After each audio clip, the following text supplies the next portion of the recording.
ఈ మధ్య కాలంలో చూస్తే యువకులే బలమరణాలకు ఆత్మహత్యలకు పాల్పడుతూ ఉన్నారు.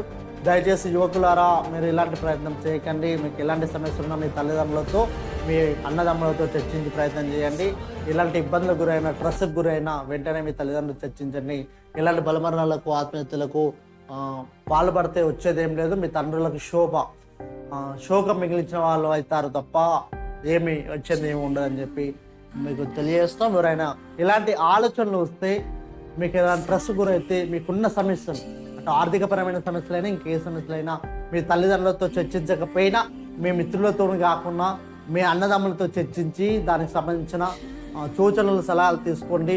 ఇలాంటి దానికి పాల్పడకుండా ఉండండి. దయచేసి మీ తల్లిదండ్రులు మీ పైన ఎన్నో ఆశలు పెట్టుకుంటా ఉన్నారు. వారి క్షోభకు మిగిలించే ప్రయత్నం చేయకండి మా టాప్ 9 శుభపక్షాన యువకులకు యువతకు ప్రత్యేకంగా కోరుతా ఉన్నాం.